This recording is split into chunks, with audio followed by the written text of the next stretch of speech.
Bonjour à tous.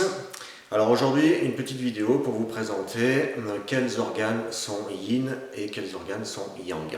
Alors c'est vrai qu'on me pose souvent la question, que ce soit mes élèves qui viennent travailler au tai chi, qigong ou l'art martial ici dans mon dojo, ou bien sûr très souvent les curistes dont j'ai l'occasion de proposer les cours de tai chi lors des saisons thermales, donc que ce soit les thermes du Mont d'Or ou les thermes de la Bourboule.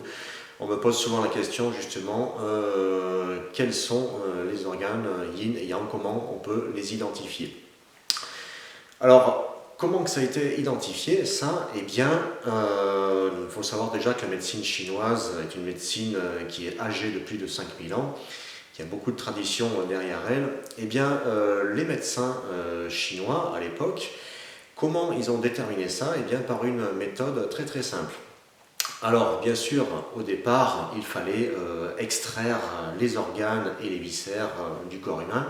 Alors, malheureusement, on faisait ça, bien sûr, quand la personne était décédée, était morte. Et une fois qu'on a extrait, donc on a dépecé le corps humain, c'est comme ça, on prenait ces organes et ces viscères. Alors, une technique très simple, comment ils ont fait ça? Ils ont eu l'idée de prendre une bassine d'eau. Et dans cette bassine d'eau, donc, on a pris les organes et les viscères et ils les ont plongés à l'intérieur. Alors, ils se sont aperçus que certains organes montaient à la surface, donc flottaient au niveau de la surface de l'eau, et d'autres étaient plongés carrément au fond de la bassine. Et c'est là que, ils ont réussi à déterminer quel organe était yin et quel organe était yang. Alors ils se sont aperçus que, bizarrement, tous les organes qu'on trouve dans le corps humain étaient yin. Donc ils plongeaient carrément au fond de la bassine d'eau. Et ils sont aperçus aussi que toutes les viscères, qui sont couplées avec les organes, les viscères, elles, comme elles étaient creuses, elles flottaient carrément à la surface de l'eau. Et donc, ils en ont conclu que tous ces organes qui étaient plongés au fond de la bassine d'eau étaient yin, et tous les viscères creux qui flottaient à la surface étaient yang. Alors un petit rappel, donc là j'ai le schéma des 5 éléments, donc qui correspond évidemment aux 5 organes et aux viscères couplés aux organes.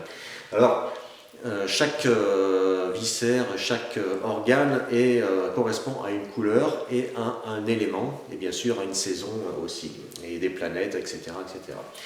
Donc là, comme vous pouvez le voir sur le diagramme des 5 éléments, donc on a la couleur verte qui correspond à l'élément bois, qui correspond au foie, et sa viscère associée qui est la vésicule biliaire. Le feu, donc la couleur rouge, l'élément feu, correspond au cœur et l'intestin grêle. La terre, donc élément jaune, qui va correspondre à la rate pancréas, et la viscère associée qui va être l'estomac. Le métal, donc couleur blanche pour l'organe des poumons, et puis la viscère associée qui va être le gros intestin. Et puis pour finir, donc l'eau, la couleur noire ou bleue, ça dépend comment on interprète, c'est souvent le noir en médecine chinoise, donc qui va correspondre au rein, et la viscère associée qui va être la vessie. Voilà comment les médecins chinois à l'époque ont réussi à déterminer quels organes étaient yin et quels organes étaient yang. Donc on le rappelle, tous les organes qui étaient plongés au fond de la bassine étaient yin, donc c'est tous les organes, donc le foie, le cœur, la rate pancréas, les poumons et les reins. Et tous les viscères, donc les organes, on va dire creux, qui flottaient à la cime de la bassine, à la cime de l'eau, étaient donc la vésicule biliaire, l'intestin grêle, l'estomac, le gros intestin, et bien sûr, pour finir, la vessie. Alors bien sûr, vous savez, il y a aussi les méridiens d'acupuncture. Donc dans notre corps, on possède 12 méridiens principaux et 2 méridiens dits régulateurs. Donc, eh ben, évidemment, comme les organes étaient yin, forcément les méridiens qui correspondaient aux organes, comme le méridien des reins, le méridien du foie, étaient yin aussi.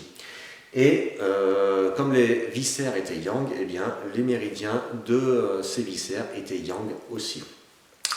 À l'exception qu'il y a deux méridiens, donc ça fait 5 organes, si vous avez vu le schéma, 5 organes, 5 viscères, donc ça fait 10. Alors j'ai dit tout à l'heure qu'on a 12 méridiens principaux, donc on en rajoute deux autres. Il y a un méridien yin qui va être le méridien du maître-cœur, voilà, qui est en plus, qui correspond donc avec les organes, et le méridien yang qui correspond au viscère, qui va être le triple réchauffeur. Puis, eh bien, 12 méridiens principaux plus 2 méridiens régulateurs qui eux aussi sont yin et yang. Donc un premier méridien régulateur qui va être le méridien du vaisseau concepteur, donc qui part d'ici au niveau sous le nez, ici, puis qui descend jusque entre les parties et l'anus, d'accord? Donc c'est le méridien vaisseau concepteur qui va être yin, et puis le méridien gouverneur, hein, Dumai, qui va être derrière, donc qui remonte le long de la colonne vertébrale, donc qui part entre l'anus et le sacrum, et qui remonte le long de la colonne vertébrale jusqu'à la tête et jusqu'à revenir ici. Voilà. Donc voilà, ben écoutez, j'espère que ces précisions vont vous aider pour déterminer voilà, les organes yin et yang. Voilà, donc je vous remercie beaucoup et prochainement on détaillera peut-être justement ce cycle des 5 éléments hein, qui est très très intéressant aussi. Donc comme vous pouvez le voir, donc un cycle de nourricier et un cycle de destructeur, donc ça fera peut-être l'objet d'une prochaine vidéo. Voilà, merci à tous, bon entraînement, au revoir.